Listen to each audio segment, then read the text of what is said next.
Okay, let's get right into it. We're going to talk about how big ideas really spread. Because it turns out a lot of what we think we know about how movements and new ideas take hold, well, it's just plain wrong. I mean, you've seen this happen, right? There's some groundbreaking product or a really powerful social movement, and it seems like it's got everything going for it. And then it just fizzles out. It's got to be one of the most frustrating things to watch. I mean, just think about Google Glass. This was a super futuristic piece of tech from one of the biggest companies on the planet. It was supposed to be what's next, but instead, it was a total flop. People hated it. They literally nicknamed the users glassholes. So what on earth went wrong there? Well, the failure of something like Google Glass really shines a light on this huge flaw in how we usually think change works.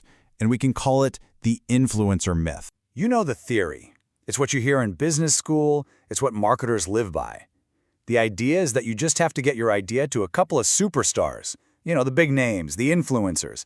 And they'll just spread it to everybody else, kind of like a virus. But here's the thing. As Google found out the hard way, that strategy can totally backfire. When you're not just trying to spread simple information, but you're trying to change how people behave, their habits, their social norms, things that feel risky, just targeting influencers can actually create resentment, not a revolution. And this is the absolute key to understanding all of this. We have to realize that not everything spreads the same way. The science of networks actually breaks it down into two totally different types of contagions. So on one hand, you've got simple contagions. Think of these as things you catch from just one person. It could be the flu, or a piece of gossip, or a funny video. One point of contact is all it takes.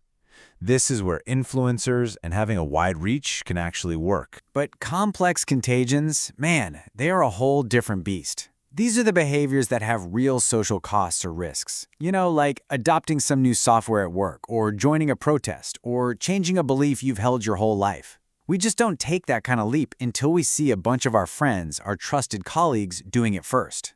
We need that social proof. And this right here, this just flips all the conventional wisdom on its head.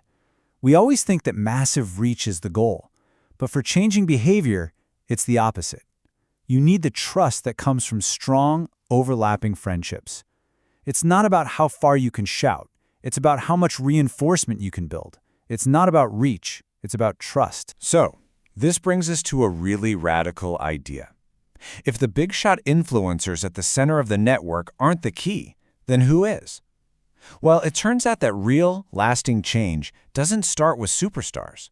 It starts with regular people out on the edges of the network. The key isn't to go out and find some kind of hero to spread your message. No, it's about finding the right place in the social network, a little pocket where a new idea can be protected, where it can be nurtured, and where it can build up legitimacy among a small, tight-knit group. Just look at Twitter.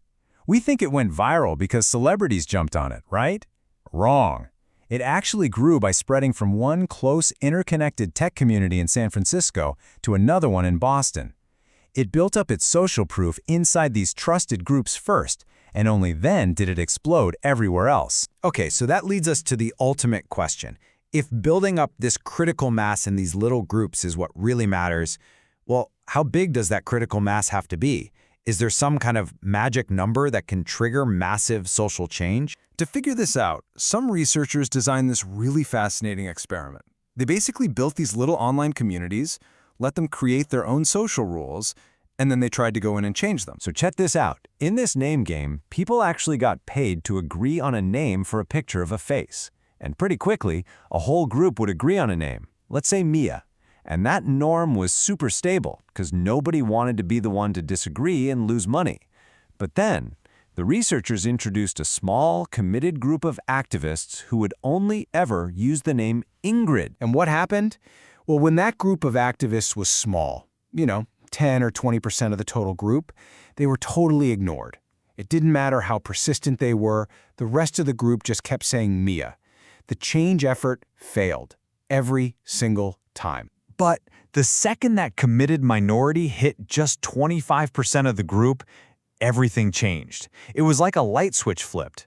That 25% was the tipping point. The entire group suddenly and rapidly abandoned the old norm and switched to the new one. All of a sudden, everyone was saying Ingrid. So let's just recap the new rules here. First, Forget about viral marketing for complex ideas. It doesn't work. Second, target the periphery of a network, not the center. Third, focus on building trust inside these social clusters. And finally, work to grow your support inside that group until you hit that 25% tipping point. That's how you get real, lasting change. You know, this science is incredibly empowering. It means the power to actually make a change isn't just for a few special, famous people.